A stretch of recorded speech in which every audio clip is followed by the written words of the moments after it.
मतलब अगर हमें वेद पढ़ने हैं, गीता पढ़नी है, योग करना है, मेडिटेशन करना है, तो कैसे करना है, उसका तरीका सही एक क्या है? टीचर चाहिए ना भाई। हाँ, वो आज गुरु। के हमारे यहाँ प्राचीन काल में से गुरु बोलते हैं, आज टीचर कहते हैं। हाँ, सीधी सी बात है।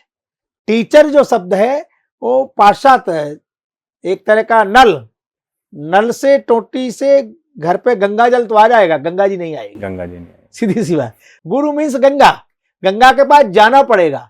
तो टीचर हमें टीचिंग करने के लिए, कोचिंग करने घर आ सकता है, पर गुरुकुल में तो जाना पड़ता है। गुरुग्रह गए तुरंत मही पाला, गुरु गए पढ़न गए रघुराई, वहां जाना पड़ता है। यहाँ गंगा, मैंने कहा ना, गंगा जल तो आ सकता है टोटी से, गंगा नहीं आ सकती। गंगा के लिए आपको वहां जाना पड़ेगा। ऐसे ही अध्यात्म का चेतना प्राप्त करने के लिए कोई बोधमय व्यक्ति, डॉक्टर ही बताएगा कि आपको दिक्कत क्या है, पर डॉक्टर भी अलग अलग स्थिति है, स्पेशलिस्ट लोग हैं।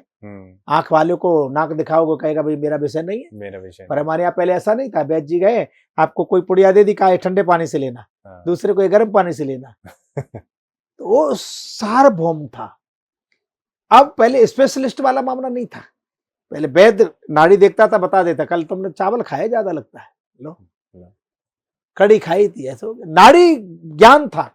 अब जो मशीन बताए वो करते। तो हमारे यहाँ तंत्र मंत्र यंत्र, हम वास्तव में आज के समय में हमारे पास यंत्र है,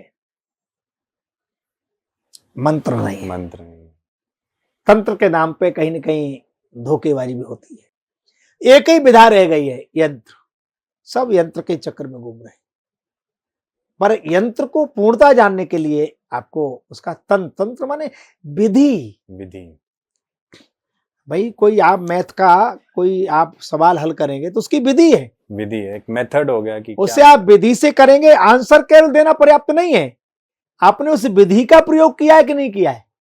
आप गाड़ी चला रहे हैं तो पहले उसको न्यूट्रल है तो कुछ क्लच दबाएंगे, पहला गियर डालेंगे, दूसरा डालेंगे, रेस बढ़ाते जाएंगे। अब चालू की और चौथा गियर डाला तो गाड़ी बंद हो जाएगी, उसकी विधि है। ऐसे ही जीवन में किसी स्थिति को प्राप्त करने के लिए विधि, उस विधि का जो ग्रंथ है वो है हमारे पुराण उपनिषद है। तो बाहर के लोग पढ़ करके रिसर्च कर रहे हैं, वो हमें दे रहे हैं, और हम अरे हमें तो ये पता ही नहीं था।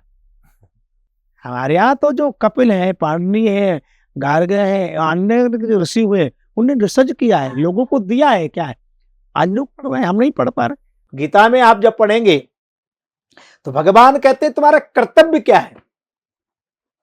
आप घर से चले होंगे तो आपका लक्ष्य रहा होगा कि यहाँ आना है। यहाँ आने के बाद भी यहाँ आपका आना सफल नहीं है जब तक हम बैठ के वार्तालाप कर लें। घर से आप गंगा स्नान करने जा रहे हैं तो हरिद्वार गए, हरिद्वार पहुंचे, गंगा जी के किनारे पहुंचे, तब भी आपकी यात्रा पूर्ण नहीं मानी जाएगी जब तक आप गोता नहीं लगा लेंगे। तो ऐसे ही जीवन का लक्ष्य तय करना, उस लक्ष्य को प्राप्त करना, तब तक सब वो नहीं, पूर्ण यात्रा नहीं होगी। तो यात्रा पूर्ण करने के लिए पहले लक्ष्य तय हो, और लक्ष्य के बाद हमें किस दिशा में जाना है। तो वेद हमें बताएगा कि आपको यहाँ जाना है तो इधर से जाओ, लोकेशन बताएगा, ये ऐसे से जाओ, यहाँ ये कठिनाई आ सकती है, यहाँ से दाएं मुड़ना, यहाँ से बाएं मुड़ना। ये सब शास्त्र में नियत है।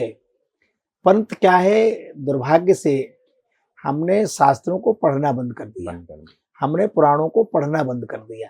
तो कर्तव्य बोध होगा कहां से? समस्या है।